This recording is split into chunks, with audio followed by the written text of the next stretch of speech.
What's up, Team Tobias? What's up, San Francisco? What's up, Jack Johnson? See that? Subscribe. You get a random shout out. Lane Did you do San Haymont Francisco here. last time? I did San Francisco. That's why I did jazz hands, because, you San Francisco, you're like, what? Sourdough bread. It is sourdough bread. I think we've had this conversation before, is all. We did. Absolutely. I just remembered it and was like, oh, sourdough bread, San Francisco, whatever. I'll go do it again. All right, good deal. I've not been replaced by an alien. I'm still me. Anyway, I'm here with Ann Rose and Jackie Lipton. We were just having a conversation about Maven, a Dutch publisher. Mm-hmm. Yeah. Yeah. They specialize in making scientific knowledge about human behavior accessible. They publish books, ebooks, audiobooks, and are going to now be publishing AI books. And I hadn't heard of them. I had to look them up. And it looks like they mostly publish Dutch authors, but they also publish the translations of the likes of Richard Dawkins, Daniel Shapiro. So, and we were just talking that, Anne, you didn't get how they were publishing the AI books. And I think, Jackie, you had a firm grasp on it. Did I make that up? I wouldn't call it firm. I was just saying, I can't remember what I was reacting to that Anne was saying. What were you saying that I was reacting to? You were saying that, what did you say? I can't remember. Well, I read the article, and it basically says that they're publishing these AI books, but it's not really a book. It's this thing that goes along with the book that you can talk to an AI about the book.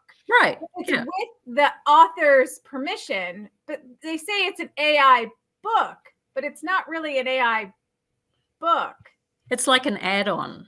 Yeah. It reads sort of like a chat bot. Yeah. So how are they calling it a book? I don't know. I just can't wrap my head around, like, so now are we trying to redefine what a book is? Like, I don't know. That's sort of what I was thinking this guy is trying to do. His name is Royce Sander, Sander Royce. He's the founder and publisher. So I took out something from the Publisher Lunch article, and it says, Royce claims their books are siloed and unable to be sucked up into OpenAI, which is what they're using for the chatbot. But the whole point of OpenAI, what they do is it scours the internet, mushes everything together. And even though they're saying the book, when it's uploaded to their platform using OpenAI, that it's not being read or accessed by OpenAI.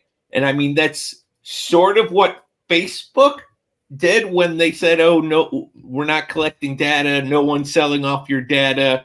Come to find out that's all they're doing. Right.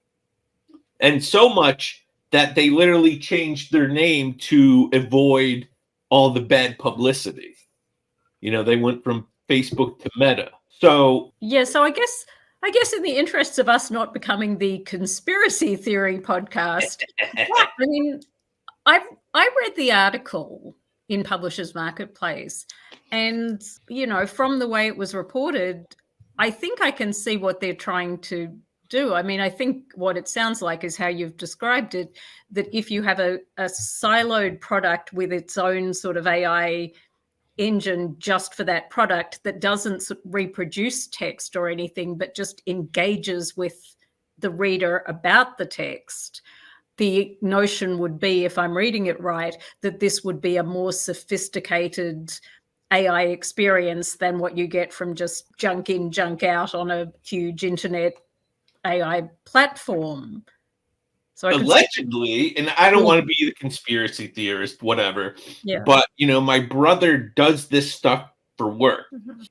He has a degree in history, so he answers or edits the wrong answers. OpenAI chat pops out when you ask a question, and if it doesn't know the answer, it'll just make it up. And they're notoriously racist. Yep. So I'm just curious because it says something along the lines of like it will answer a question about like how if I'm a soccer coach, how would this text apply to my life or something like that? It's like, well, who is making that determination? Is it the AI that's making that determination, or did we get that critical idea from the author themselves, right? Like how much is the author putting themselves into this AI that's going to answer these questions that are basically intent on how or why they wrote a specific thing. Exactly. From what there is reported in Publishers Marketplace, it seemed to me like there are only 4 books that they're trialing this with, 3 of which are published by the publisher and 1 of which is licensed, and they've had the authors very heavily involved. So it seems like it feels almost like a beta test. It feels almost like they're seeing how it works and how the authors react and how the consumers react, and it's a fairly small sample. So, I mean, I can see from the text side, I can see how, well, let's try this and see what it does and how people feel about it. But, you know, I see all sorts of legal and ethical and social problems with AI generally. Mm-hmm. And I write about this a lot, but I also know that there is going to be innovation. And as innovation goes, the way this was described didn't sound as terrible and thoughtless as some of the other AI experiments I've seen, like, you know, the legal ones where they hallucinate cases and you know, you ask the AI to write your appellate brief and it just makes up a whole lot of cases that aren't true. So, and lawyers shouldn't be doing that. You know, lawyers should be doing at least if you're using AI, check it before you submit it to court. This is different, but I don't know that I'm yet ready to say this is really terrible and I'm really scared because it seems such early days. I mean, it's great that they have these couple authors that are willing to do this, but what is that going to mean for future authors and how much time now they're going to have to invest in discussing, you know, why were the curtains blue in the novel to create these chat bots for consumers? And so it's wow, that sounds what? Go ahead. That sounds like a job for literary agents to negotiate in our contracts. But you know, I was just going to pop in and say more. They're not going to pay authors more to do this. They're just going to expect it from them. And they're like, well, we're going to give you a royalty, but a royalty of what?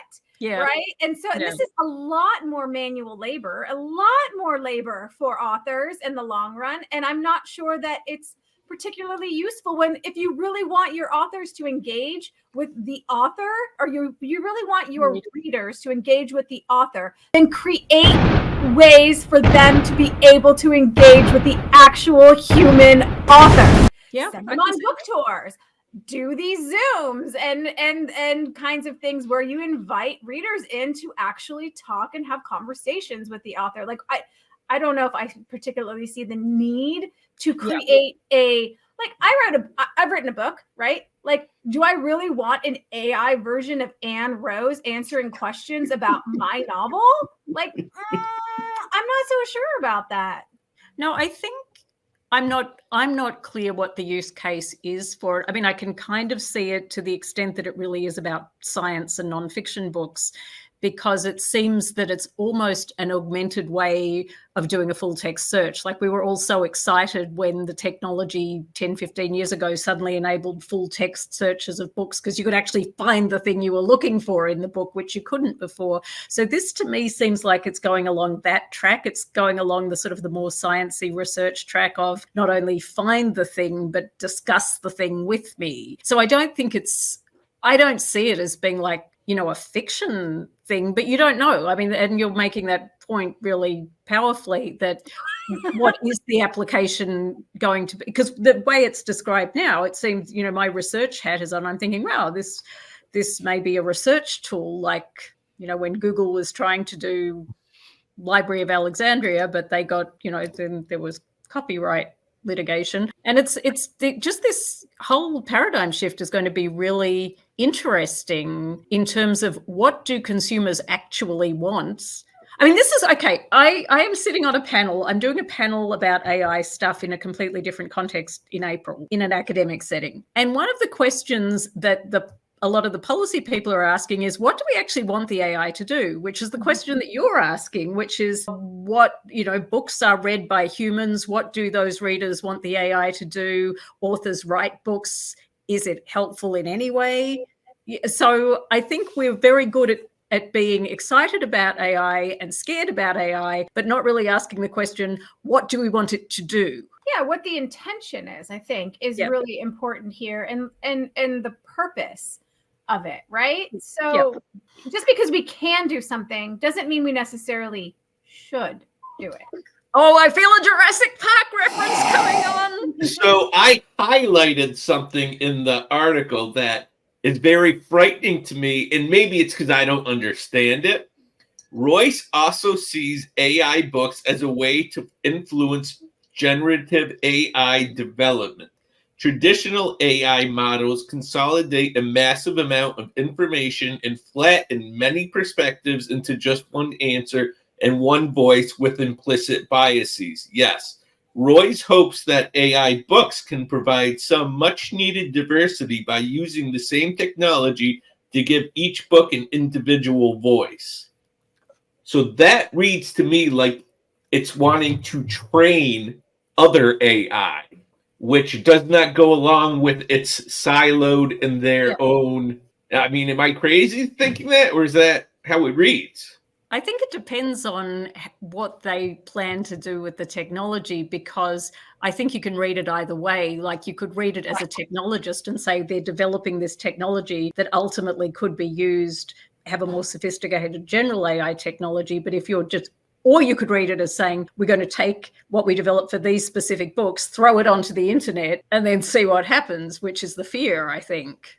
Yeah. And I think what happens is, because this is a science publisher, and from interviews, it sounds like the publisher and the founder are tech bros, that's what they're seeing it for. And I mean, he's absolutely right about the biases and all that jazz, but having different voices doesn't necessarily equal good voices. No.